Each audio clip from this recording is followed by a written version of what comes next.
Buku pelajaran makin mahal, spidol saja kadang masih beli sendiri. Anak-anak banyak yang tidak bisa bayar uang sekolah. Kapan ya keadaan ini membaik? Selamat pagi Bu Diri, saya datang ke sini untuk meninjau keadaan sekolah. Pemerintah perlu tahu kebutuhan rakyatnya. Terima kasih sudah datang Bu, tapi kami bukan hanya butuh kunjungan, tapi kepastian. Setiap kabinet baru, program pendidikan ikut berubah. Anak-anak jadi korban. Ya saya tahu Bu Dewi, di parlemen banyak partai-partai yang berbeda pendapat, sehingga pemerintah jatuh bangun karena perbedaan pendapat tersebut.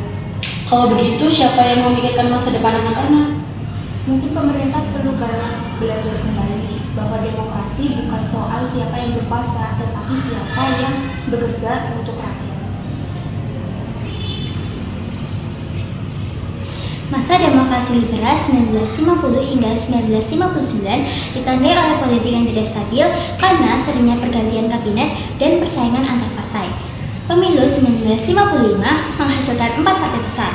Namun, Dewan Konstituante gagal menyusun konstitusi sehingga Soekarno mengeluarkan Dekret 5 Juli 1959. Di bidang ekonomi, Indonesia mengalami inflasi dan defisit. Lalu pemerintah melakukan kebijakan seperti Gunting Syarifuddin, Gerakan Benteng, Sistem Alibaba, dan Nasionalisme de Javasse Bank menjadi Bank Indonesia.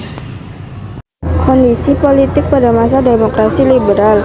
Periode ini ditandai dengan sistem parlementer di mana kabinet dipimpin Perdana Menteri dan mudah jatuh. Akibatnya, sering terjadi pergantian kabinet. Ada 7 kabinet dalam 9 tahun. Umur kabinet rata-rata sangat pendek, kurang dari 2 tahun. Politik menjadi tidak stabil karena konflik antar partai. B. Banyak partai politik. Pemilu 1955 menghasilkan 4 partai terbesar, PNI, Masyumi, NU, PKI. Perbedaan ideologi membuat kerjasama sulit. C. Konflik dan pemberontakan daerah. Muncul gerakan separatis dan pemberontakan. DI atau TII Jawa Barat Sulawesi, PRRI atau Permesta APRA. Pemerintah pusat semakin kewalahan menjaga stabilitas. D. Konstituante gagal menyusun UUD baru. Sidang dilakukan sejak 1956 tapi tidak mencapai kesepakatan. Kebuntuan ini menjadi salah satu Presiden Soekarno mengeluarkan Dekret 5 Juli 1959. 2. Kondisi ekonomi pada masa demokrasi liberal.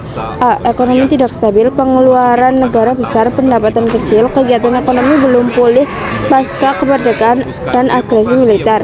B. Inflasi tinggi.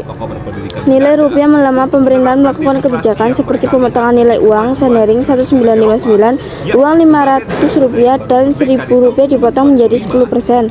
C. Ketergantungan pada ekspor bahan mentah, ekspor utama karet, kopi, timah, minyak. Harga di pasar di dunia sering turun, pendapatan negara ikut turun.